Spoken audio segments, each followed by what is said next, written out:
So the big question is this: how do passionate golfers like you and I develop a stock shot day in and day out? A stock shot that's as reliable as the sun coming up in the morning. That's the question, and this podcast is the answer. Welcome to Stock Shot Secrets. Welcome back to another episode of Stock Shot Secrets, and we are going through an epic series called How to KPI Your Game. Now, what is KPI? A KPI is a key performance indicator. Now, if you think about it in the business world, right, these are the indicators that you have in your market, in your segment, in your business, that if you turn these knobs, the floodgates of, let's say, like revenue change, right? What are the things inside your golf game that if you are going to work on these things, your handicap changes the fastest? And there's so many times that players work on these things and they are completely false, right? What I mean by that is, like, I just had a lesson with a student, right? And she came in and I go, "Hey, how's your game?" She goes, "Good." She just got third in an AJGA event. And she goes, "Good, but I need to work on my driver." And I go, "What do you mean you got to work on your driver?" I was like, "Tell me a little bit about your stats." She goes, "Well, in my 3 rounds my 3 rounds, I missed 9 fairways." I go, 9 fairways? I go, "You got 14 fairways per round. So you got 14, then you got 28, and then you got 42, right? I think that's right. Right? So you got 42 fairways and you miss it. And we did the math and I go, "You're hitting 78%, 79% of fairways." And we looked up the PGA and the LPGA Tour stats. I go, "If you were on tour, you would be leading tour by 5%. That is absurd. You don't need to work on your driver." And then the next thing, she goes, "Well, I think I need to work on more on my irons." I go, how many greens did you miss?" She goes, "I missed 11 greens in 3 days." So once again, we do it like 54 holes. We take that, we divide that by 45. We divide that by 43, and it was like she was hitting 78, 79% of greens. And I was like, and then we looked at the PGA Tour stats. I go, "You would be leading the tour by like 5% as well." Scotty Scheffler hit 74% of greens. You would be dominating him. So that's not what we need to be working on. So these KPIs, if we hammer these, and these are national averages that I have, right? All the data, right?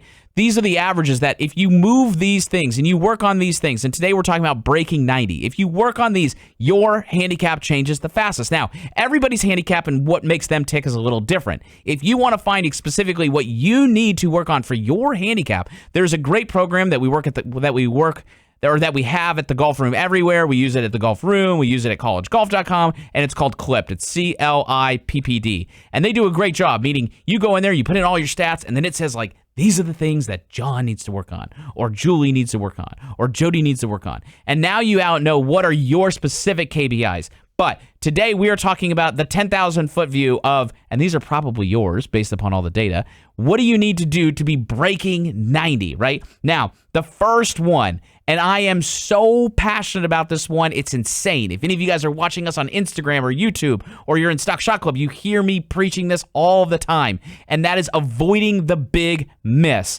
Now, avoiding the big miss, that is what's causing you to have these lost balls, the balls that you're hitting, like you set up, you tee off, and you're like, "Oh my gosh, I just put it in that dude's backyard. Like, I hope he didn't see me. Like, it hit a house. Like, I gotta hide," right? And on average, the players who are shooting in the 90s, they have 6 of those around, 6.3 to be exact, 6.3 shots where you are going, "Oh my gosh, I just put it in that dude's pool," right? Now, why does that happen? Obviously, some of it has to do with golf swing, and we can talk about that in a second.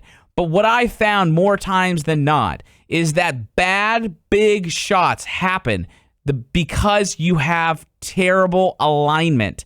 Alignment is the first thing that you need to master in building a stock shot. If you are not going to the range and your alignment isn't perfect, stop hitting balls. It's worthless because you probably, based upon averages of all the people I've seen, you're probably aiming right. And even if the ball is going straight, you are coming over the top and then making compensations to make it go straight. So now what you're doing with aiming right is you are wrapping that myelin around those cells in your brain, that muscle memory. And now you are forming a habit that you will one day, when you come to the realization, you're going to have to unwind it and then create new myelin on the other side. So you have to go practice and lay down alignment sticks on your heels and one on the target line. And you will be amazed at how much this helps your game. Now, when you do that, if you are aiming right, let's say you're aiming 40 yards right, now you aim straight. Guess what? You're going to hit every ball 40 yards left,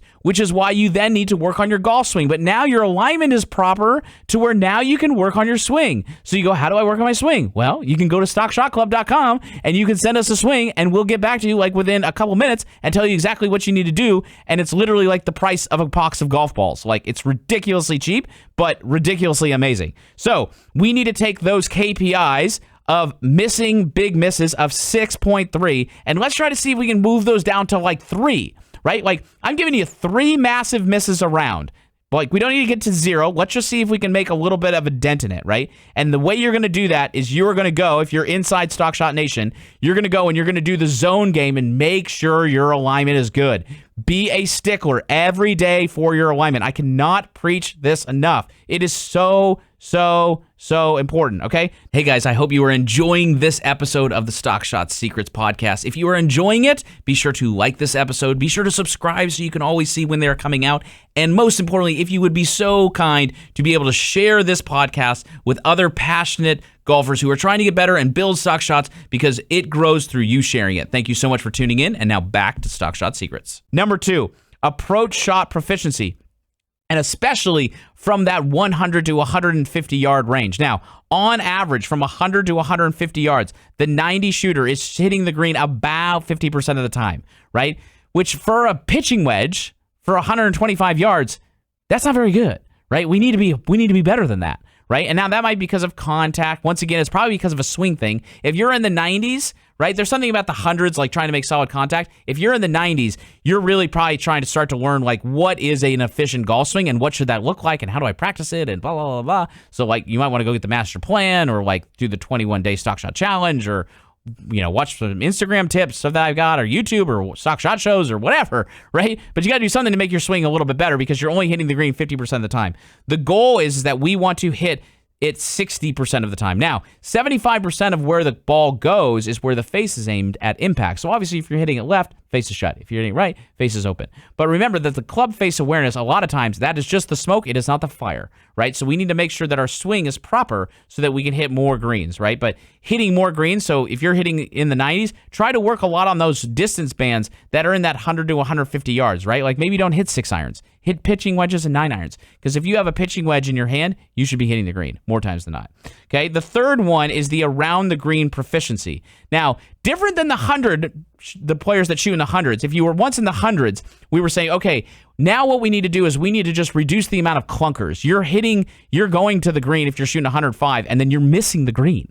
Now you're in the 90s, so you're like, I'm hitting the green, Kyle. Like, I'm doing great. I go, yeah. But now we need to do a little bit better on trying to get up and down, right? So when you go to around the green, right, you basically could keep a score.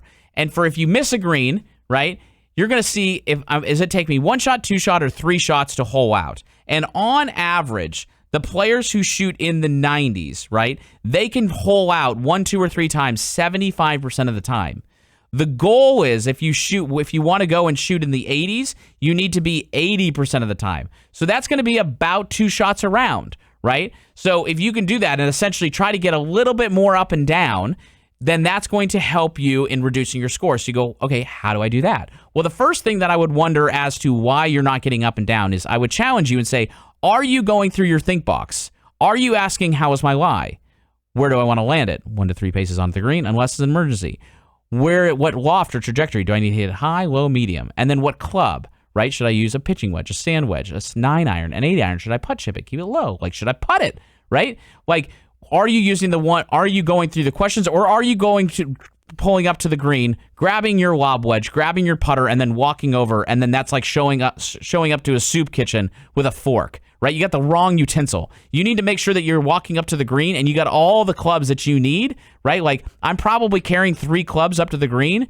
when I miss a green, like maybe a gap wedge, sand wedge, lob wedge, or pitching wedge, 9-iron gap wedge, I usually got 3 so that I can figure out based upon my lie, what do I need to do? So if we can get you a little bit closer to the hole so that you can get a little bit more up and down, now you can start to move that to that 80% mark of taking 1, 2, or 3 shots to hole out. And that's going to have a dramatic effect.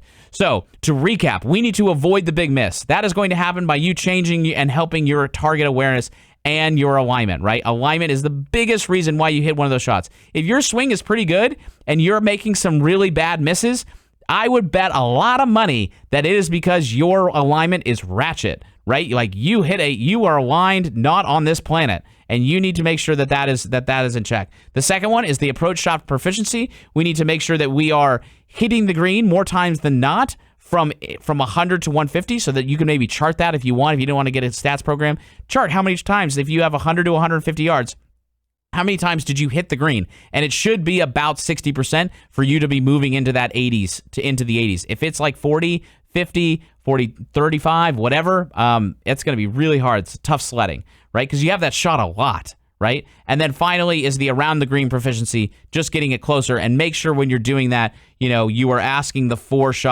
questions. How is my lie? Where do I want to land it? And how is my lie? Where do I want to land it? What loft and trajectory? And then what club? And then when you practice that with the around the greens, try to play a little up and down game. My son Adler today was in the golf room, and he's like, Dad, guess what? I'm going to play 18 holes, and I'm going to see if I can play, or I'm going to play 9 holes, and I'm going to see if my total score for 9 holes can be under 25. It's like, Adler, that's amazing, bro. Like, you came up with that all by yourself. Like, you're amazing. Has anybody told you you're amazing today? Okay, so try to play these little games with yourself so that you can try to earn your way off the green and build a little pressure, because that's what we need to do practicing, right? We need to be programming, blocking, randomizing, and competing, and that would be a good competing game to earn your way off the course, earn your way off the chipping green, so that you can start moving from the 90s into the 80s. Now, these are some great KPIs, so if you got any friends that shoot in the 90s, which this is a lot of people, right? A lot of us, most of us here in Stock Shot Nation are trying to get from that 90s to the 80s and then the 80s to the 70s. So these next couple episodes are pinpointed right to you. So if you have any friends, send this episode to them, and then be sure to tune back in,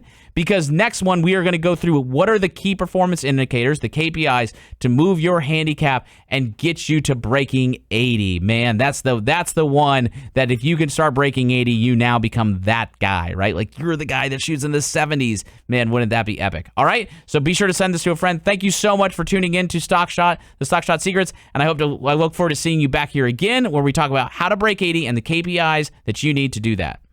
Hey guys, thank you so much for listening to the latest episode of Stock Shot Secrets. Now, as a listener of Stock Shot Secrets, I want to make sure that you have the opportunity to get better. So if you were to go to stockshotclub.com, I'm going to give you 7 days free access where you can send us your video and we will give you personalized individual attention as to what you need to do so that you can start building stock shots. So just go to stockshotclub.com and register there. We'll give you 7 days free where you can try it. And then if we like it, you can stay inside the Stock Shot Club where we can become your coach and walk with you for your entire journey.